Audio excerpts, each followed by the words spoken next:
ഈ കേസിന്റെ സാക്ഷി വിസ്താരം പൂർത്തിയായിരിക്കുകയാണ്. സാക്ഷികൾ പൊതുവെ ഞങ്ങൾക്കെതിരായിട്ടാണ് മൊഴി കൊടുത്തിട്ടുള്ളത്. എനിക്കറിയാം. അതിനു പുറമെ ഞങ്ങൾ കുറ്റം സമ്മതിച്ചിരിക്കുന്നു. ഈ സ്ഥിതിക്ക് നിങ്ങൾക്ക് ശിക്ഷ കിട്ടും. ഞാനത് പ്രതീക്ഷിക്കുന്നു. മിസ്സിസ് മാത്യു ഇനിയെങ്കിലും ഞങ്ങളോട് സഹകരിച്ചാൽ സത്യം ഞാൻ പുറത്തുകൊണ്ടിരും. ആ കേസ് തള്ളിക്കുകയും ചെയ്യും. മിസ്റ്റർ മാത്യു ജീവിച്ചിരിക്കുന്ന കാലത്ത് തന്നെ എസ്റ്റേറ്റ് അവകാശത്തെ സംബന്ധിച്ച് ഒരു വിൽപത്രം ഞാൻ നിങ്ങൾക്ക് എഴുതി തന്നിരുന്നില്ലേ? കോടതിയിൽ ഹാജരാക്കാൻ വേണ്ടി അതെനിക്ക് കിട്ടണം. എന്റെ മരണത്തിന് ശേഷമല്ലാതെ നിങ്ങൾക്കത് കിട്ടില്ല. ചെയ്യാത്ത കുറ്റത്തിന് കഴിവുമരം കയറാൻ ശ്രമിക്കരുത്. ചെയ്യാത്ത കുറ്റത്തിനാണ് ക്രിസ്തു ക്രൂശിക്കപ്പെട്ടത്. എന്തിനാണ് ഈ വാശി പിടിക്കുന്നത്? എന്റെ ഭർത്താവ് സ്നേഹിച്ചിരുന്ന് ചിലരെ രക്ഷിക്കാൻ വേണ്ടി.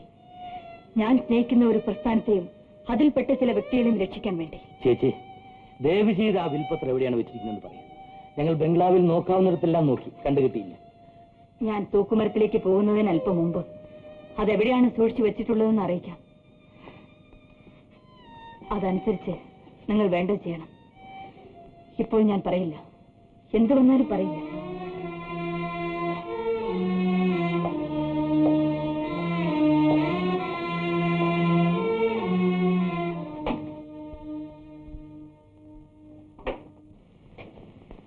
എങ്ങനെയുണ്ട്?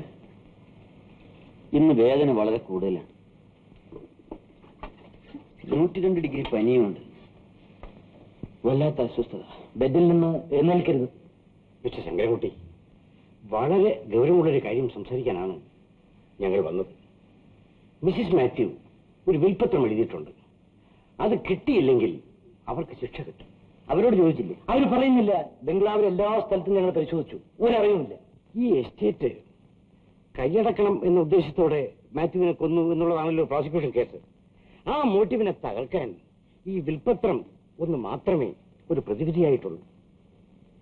അത് കിട്ടിയില്ലെങ്കിൽ വധശിക്ഷയ്ക്കാണ് സാധ്യത. ഈ വിൽപത്രത്തെക്കുറിച്ച് എന്തെങ്കിലും ഒരറിവുണ്ടോ? എനിക്കൊരറിവില്ല. വീട്ടിൽ നിന്ന് അതാരെങ്കിലും കടത്തിക്കൊണ്ടുപോയതാണോ എന്ന് കൂടി ഞാൻ സംശയിക്കുന്നു. പ്രമാണങ്ങൾ വെച്ചിരുന്ന ഒരു പെട്ടി തുറന്നു കിടന്നിരുന്നു. ശരി, നമുക്കൊന്നുകൂടി അന്വേഷിച്ച് നോക്കാം. എനിക്ക് നാളത്തെ ഹിയറിംഗിന് തയ്യാറാകേണ്ടതുണ്ട്. വരൂ. ശങ്കരൻകുട്ടി, ഇതെല്ലാം ഓർത്ത് വിഷമിക്കാതെ വിശ്രമിക്കൂ. Thank you. Okay.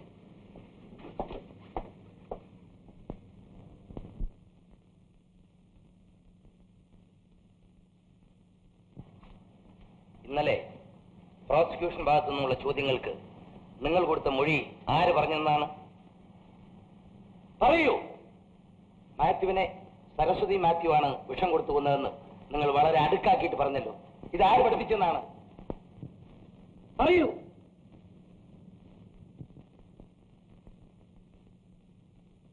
Your honour, please note her confusion. Mathew മരിച്ചതിന് ശേഷം കുറെ ദിവസം നിങ്ങൾ എസ്റ്റേറ്റ് ഇല്ലായിരുന്നു എന്നുള്ളതിന് തെളിവുണ്ട്. നിങ്ങൾ എവിടെ പോയിരുന്നു? എന്റെ ഭർത്താവിന്റെ കൂട്ടുകാരനായ പപ്പുണിച്ചേരന്റെ വീട്ടിലായിരുന്നു. മാത്യു മരിച്ചതിന് നിങ്ങൾ എന്തിനു ഒടുവിൽ പോണം? എന്നെ ഭർത്താവ് പറഞ്ഞയച്ചതാണ്. എന്തിന്?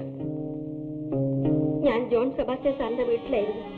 മാത്യു സാറ് മരിച്ച അടുത്ത ദിവസം എന്റെ ഭർത്താവ് എന്നെ കൂട്ടിക്കൊണ്ടുപോയി. എന്തിന്? തെളിവ് നശിപ്പിക്കാൻ വേണ്ടി. ആരെങ്കിലും എന്നെ കൊല്ലുമെന്ന് പറഞ്ഞ് അങ്ങനെ പേടിപ്പിച്ചു. ഞാൻ പേടിച്ചുപോയി. നിങ്ങളെ കൊന്നാൽ തെളിവ് നശിക്കുമോ? എല്ലാം തെളിഞ്ഞു കഴിഞ്ഞു. നിങ്ങൾക്ക് രക്ഷപ്പെടണമെങ്കിൽ സത്യം പറഞ്ഞോളൂ. മാത്യുവിന് വിഷം കൊടുത്തു എന്ന് നിങ്ങൾ പറയൂ. എന്റെ സാറ് എന്റെ സ്വമനത്താലെ ചെയ്തതല്ല. പിന്നെ അവര് നിർബന്ധിച്ച് ചെയ്യിപ്പിച്ചതാ. ആര് നിർബന്ധിച്ച് ചെയ്യിപ്പിച്ചു? ആര് ചെയ്യിപ്പിച്ചു? പറയൂ.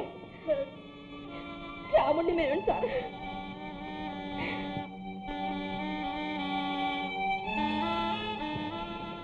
ഉറങ്ങാൻ നോക്കണം. ഗുളിക തന്നില്ലേ? നിങ്ങളുടെ ഗുളികയ്ക്ക് എന്നെ ഉറക്കാനുള്ള ശക്തിയില്ല സിസ്റ്റർ. ഓ പൈലി, എന്തോ? ഞാൻ ചത്തവും നോക്കാൻ വന്നതായി. അയ്യോ, അങ്ങനെ പറയല്ലേ സാറേ. ഞാൻ അവരുടെ കൂടെ നിന്നപ്പോ അവര് പറഞ്ഞു ഞാൻ കേട്ടൊന്നല്ലാതെ. സത്യം പറഞ്ഞാല് സരസ്വതി കൊച്ചമ്മയോടും സാറിനോടുമാക്കി എന്റെ സ്നേഹം മുഴുവനും ഞാൻ അവിടെ നിന്ന് വിട്ടു സാറേ. അന്വേഷണത്തിന് വന്ന DSP അമ്മാനോട് ഞാൻ എല്ലാ സത്യവും തുറന്നു പറയുകയും ചെയ്തു. എന്ത് സത്യം പറഞ്ഞാലും സരസ്വതി മാത്യുവിനെ തൂക്കിക്കൊല്ലാൻ വിധിക്കും. അയ്യോ സാറേ, അവർ ഒരു വിൽപ്പത്രം തയ്യാറാക്കി വെച്ചിട്ടുണ്ട്. അതെങ്കിലും കിട്ടിയെങ്കിൽ രക്ഷപ്പെടുമായിരുന്നു. അതും ആരോ മോഷ്ടിച്ചോ? സാറേ, ഒരു പ്രമാണമല്ലയോ? അതെ, അതെവിടെ ഉണ്ടെന്നറിയാമോ? ജോൺ സദാശിവൻ സാറാണ് സാറേ അതെടുത്തത്. ഞാൻ കൂടെ പോയിരുന്നു. അന്നാമ്പച്ചേട്ടത്തിയുടെ അപ്പനാണ് അത് നോക്കിയെടുത്തത്. അതെവിടെ ഉണ്ടെന്നറിയാമോ? ജോൺ സദാശിവൻ സാറേ പെട്ടിയിൽ പോലും വെക്കാതെ അങ്ങേര് കിടക്കുന്ന മെത്തകടെ പഴയ തങ്കക്കുട്ടിയെ കണ്ടു? ഇല്ലേ, അങ്ങോട്ടൊന്ന് പോകാമെന്ന് വിചാരിക്കുക. എന്നാ പറ്റൂ.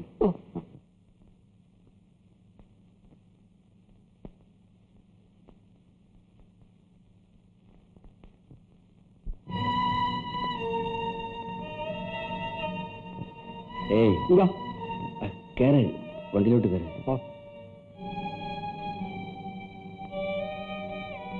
നമുക്ക് സെബാഷിന്റെ വീട്ടിലേക്ക് പോവാം. നേരെ പോണ്ട, മെയിൻ റോഡിൽ കയറി ഇടത്തോട്ട് തിരിഞ്ഞു.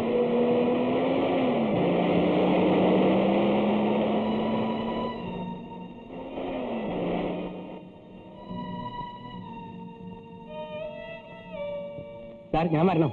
പാപ്പുക്കുട്ടി വരണ്ട, ഇവിടെ നിന്നാൽ മതി.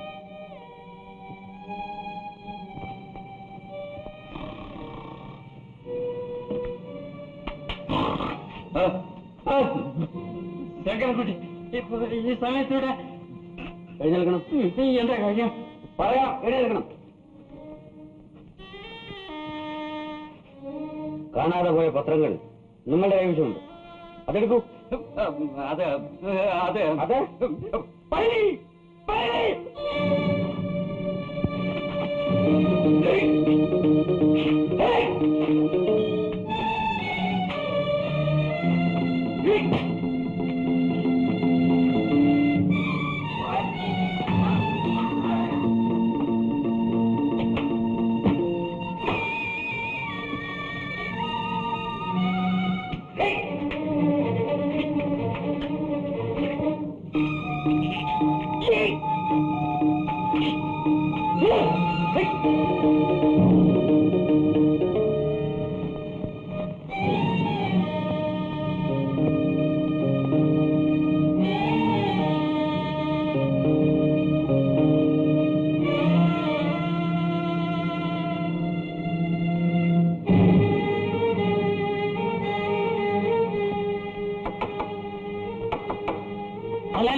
എങ്ങനെയായാലും സത്യത്തെ നിഷേധിക്കാൻ സാധ്യമല്ല.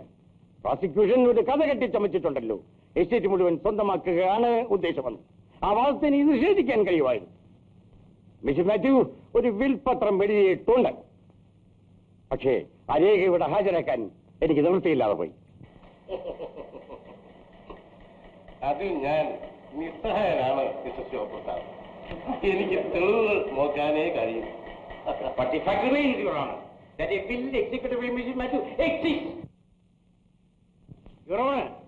സരസ്വതി മാത്യു ഹൃദയസമ്പന്നയുടെ സ്ത്രീയാണെന്ന് അങ്ങ് മനസ്സിലാക്കും. അവരെ ശരിക്കും മനസ്സിലാക്കിയാൽ അങ്ങ് പോലും ബഹുമാനിക്കും. മിസ്റ്റർ ശിവപ്രസാദ്, എനിക്ക് എല്ലാ പെണ്ണുങ്ങളോടും ബഹുമാനമാണ്, എന്റെ ഭാര്യയോട് പോലും. അങ്ങ് വലിയൊരു മനുഷ്യനാണ്. എന്താ, ഭാര്യയെ ബഹുമാനിക്കുന്നത് കൊണ്ടാണോ? അതും ഒരു കാരണം, അതും യുവറാണ്. മിസ്റ്റർ ശിവപ്രസാദ്, നിങ്ങൾ തെളിവുകൾ ഹാജരാക്കാതെ മൈതാന പ്രസംഗം ചെയ്തുകൊണ്ട് കാര്യമില്ല. വായൻസ് പറയും നിങ്ങൾ ആവശ്യമില്ലാതെ നിർത്തിക്കൊണ്ടുപോകുന്നു. ഇനി ഞാൻ നീട്ടുന്നില്ല യുവറാണ്. എന്റെ മതം ഉപസംഹരിക്കാൻ പോവുകയാണ്. എനിക്കൊരു തെളിവ് ഹാജരാക്കാനുണ്ട്. യുവറാണ്, ആ വിൽപ്പത്രം കിട്ടിക്കഴിഞ്ഞു.